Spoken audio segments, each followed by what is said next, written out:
Shri Arun Gemini, Delhi, Bharat, Asia, धरती, ब्रह्मांड।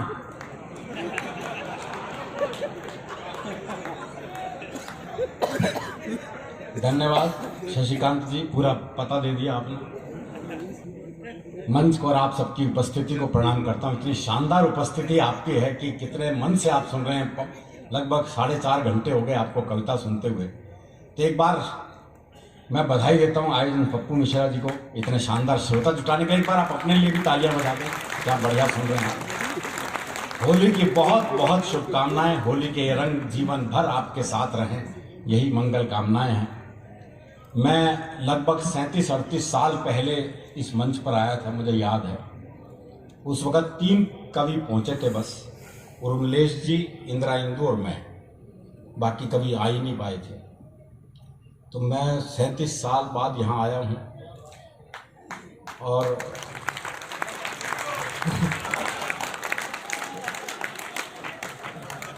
यही क्रम रख में पप्पू जी तो क्या करोगे? नहीं। राहुल गांधी के तनाव में जी रहा है, बताओ। जो किसी लायक नहीं उस पर भी कविता लिख रहा है, बताओ।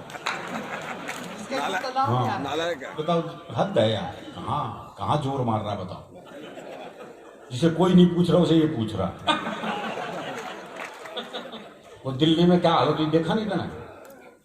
वो दिल्ली में बीजेपी वाले पेट्रोल पंप का, बीजेपी वाले का पेट्रोल पंप था, एक आम आदमी पार्टी का पहुंच गया।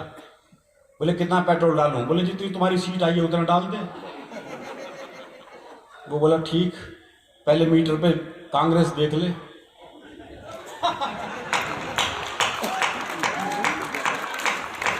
उस कांग्रेस पे बताओ जोर लगा रहा है, हद हो गई।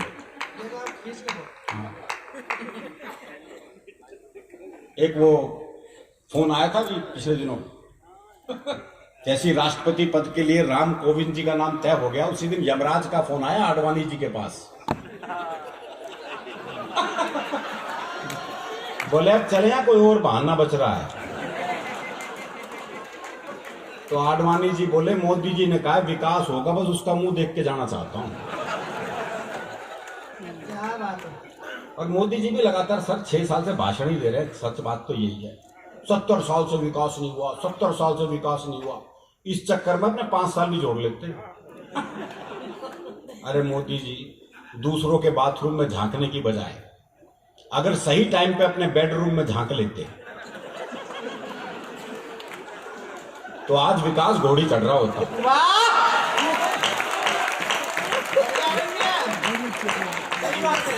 इसलिए राजनीति की बात नहीं करेंगे कि मस्त रहे हम। तो ये कवि सम्मेलन लगभग 60 साल से हो रहा है।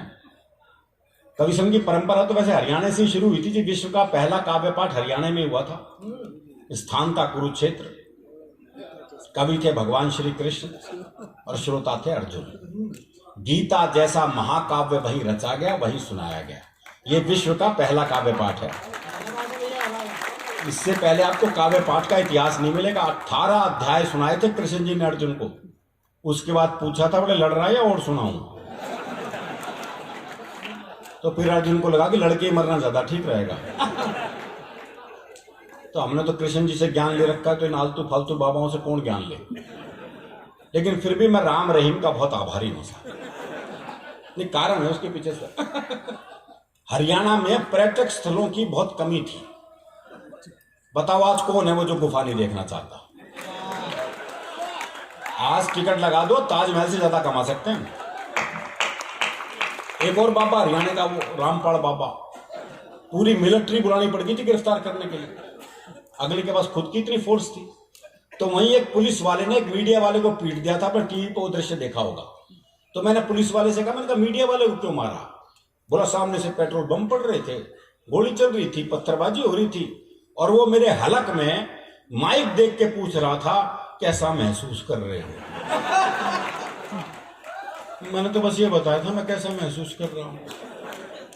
एक और बाबा हरियाणा के, बाबा रामदेव, क्योंकि हरियाणा के हैं। वैसे बाबा रामदेव क्या कहो ना, तो लाला रामदेव कहो। नहीं, वो एमडीएच वाला बुढ़ा कॉम्प्लेक्स में आ गया। बोले मॉडलिंग में मेरा प्रतिद्वंदी तो अभी आया है। अच्छा, जिन बाबाओं को टीवी पे मौका नहीं मिलता वो बाहर ढूंढते फिरते हैं। वो हरियाणा में एक बाबा जी सुबह से परेशान, कोई मिला ही नहीं जिसे ज्ञान दे सके।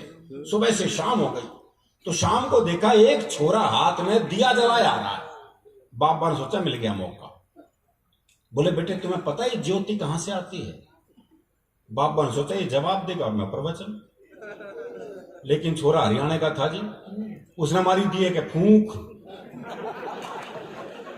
बोले बाबा ये बताए ज्योति गई कहां?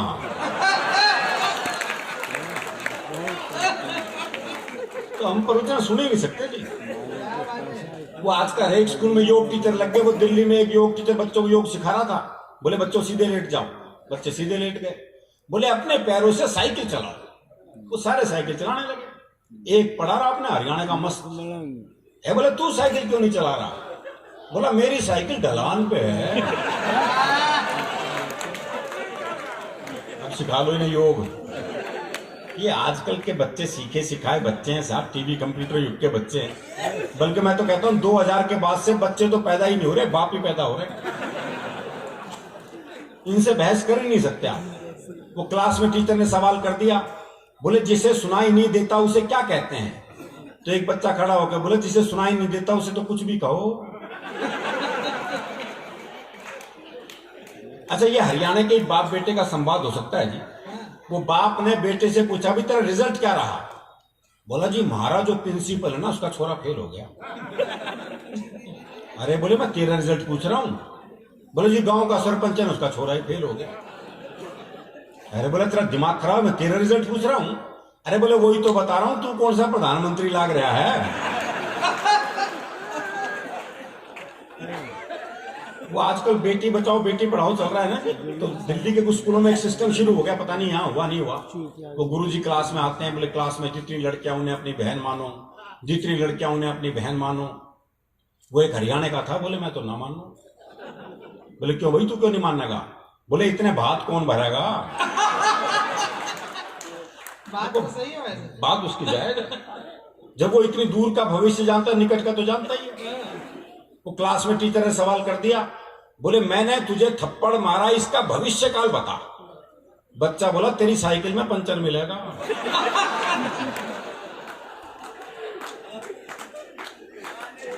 आप तालियां बजा बजा के थक लिया, आप आनंद लो जी, बस छोड़ो। तालियों का झंझट रखो ही मत। कारण ये कि इतने बजवा लिए उन्हें, ऐसे बजाओ वैसे बजाओ, हाथ ऊपर करके बजाओ, कसरत सी करा रखी थी पूरी।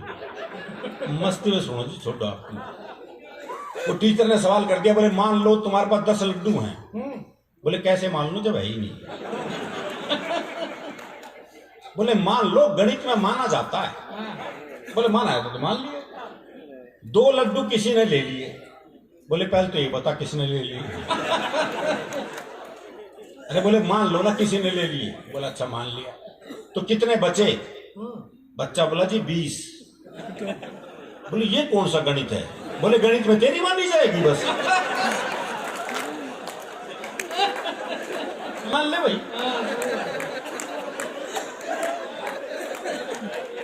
क्लास में टीचर ने सवाल कर दिया, बोले एक खेत को 5 मजदूर 10 दिन में जोतते हैं, तो 10 मजदूर कितने दिन में जोतेंगे? तो एक छोरा खड़ा हो लिया, बोले जब खेत एक बार जुत लिया। कितनी बार जोतोगे भाई से?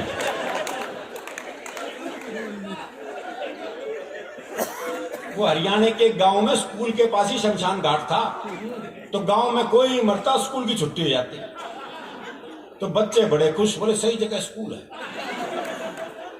वो एक दिन 8-10 बालक स्कूल जा रहे थे, तो स्कूल के बाहर 2 बूढ़े बैठे बीड़ी पी रहे थे। तो एक छोरा बोला हमारी 2 छुट्टियां तो बाहर बैठी बीड़ी पी रही से हैं। तो इन बच्चों से बहस नहीं कर सकते जी, ये बच्चे कमाल है अपने आप।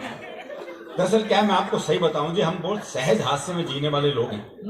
अभी कुछ दिन पहले ही घटना है, मैं दिल्ली में अपनी कार से जा रहा था, एक रेड लाइट पे खड़ा था। वो बत्ती कब हरी होगी मुझे ध्यान नहीं रहा, तो सोच रहा हूँ ऐसा कभी आपके साथ भी हुआ होगा। तो एक मोटरसाइकिल आई घूम घाम के मेरे पास, मेरे कार का शीशा खटखटाया, मैंने शीशा नीचे किया, बोला इससे ज्यादा हरी नहीं होगी वो। तो ये जो हास्य ये हमारे स्वभाव में है। बढ़िया है। कारण ये कि हरियाणा का आदमी फुर्सत में रहता है, इसलिए हास्य रस में रहता है। वो एक ने रिक्शे वाले को आवाज दी, बोले खाली है? बोले हाँ। बोले आप फिर ताश खेलते हैं? इतनी फुर्सत जरूरी है? वो एक ने रिक्शे वाले से कहा, बोले स्टेशन चलेगा? बोले हाँ। बोले कितने पैसे? बोले 25 रुपए। बोले ये तो रहा स्टेशन। अच्छा, मैं पैसे कम कराने होते हैं, जगह को पास बुला लेते हैं। बोले ये तो रहा स्टेशन। रिक्शे वाला बोला हाथ नीचे कर ले वरना रेल के नीचे आ जाएगा।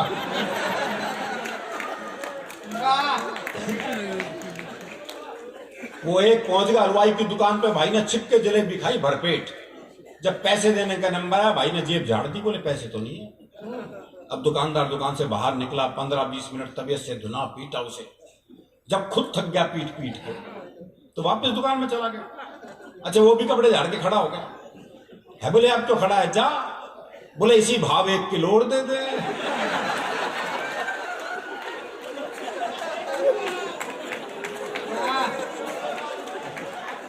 तो ये मस्ती अपने भीतर रखनी बहुत जरूरी है जी। एक हॉस्पिटल के ऑपरेशन थिएटर के बाहर मैंने एक बोर्ड पढ़ा था कि खोल लेते दिल अगर हंस बोल के यारों के साथ, तो हमें ना खोलना पड़ता यूं औजारों के साथ। आप हंसेंगे तो धरती आपकी है या आसमान आपका है। अगर रोने बैठ गए तो किसी मिल में वो रुमाल आज तक नहीं बना जो रोते हुए आदमी के आंसू पहुंच दे। और हंसी संवाद से निकलती है। इस तरह की महफिल बहुत जरूरी है पप्पू जी। ये इस तरह का मिलान बहुत जरूरी है, क्योंकि आपस में लोग मिलेंगे जब ही तो हाथ से निकलेगा। वो एक बुजुर्ग महिला बस में चढ़ी तो किसी ने सीट नहीं दी उसे, तो ड्राइवर को दया आ गई, उसने बोनट पे बिठा लिया। थोड़ी देर बाद 30-35 साल की सुंदर सी महिला चढ़ी तो सारे सीट देने को तैयार, और वो महिला बैठने को तैयार नहीं। तो बुढ़िया बोनट पे से बैठी बैठी बोली, अरे बोले बैठ जा, कुछ साल बाद बोनट पे ही बैठना पड़ेगा।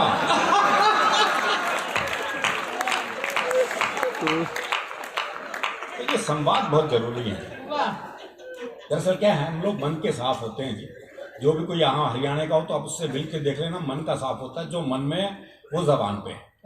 आर्टिफिशियल जिंदगी जी नहीं सकते हम। अच्छा, हरियाणा के ही हो क्या? फिर तो देखो आप प्रत्यक्ष उदाहरण है। वो एक मुकदमा चल रहा था तो ताई गवाही के लिए आई। अच्छा, दोनों वकील उसी के गांव के। तो पहले वकील ने पूछ लिया, बोले ताई मुझे जाना है। खूब जानू हूं, गुलाब सिंह का छोरा है तू, 1 नंबर का झूठा। तेरी लुगाई तक तो छोड़ के चली गई थी। बेचारा वकील सन्न रह गया। उसने दूसरे वकील की तरफ इशारा कर दिया, और ताई से जाना है। अच्छी तरह जानू हूं, करनैल गाने का छोरा है यो, 1 नंबर का याश। तेरी लुगाई से भी इसका चक्कर था। भाई साहब, जज ने कोर्ट स्थगित की, अपने चैम्बर में गया, दोनों वकील बुलाए। बोले खबरदार ताई से मेरे बारे में कुछ पूछ लिया तो।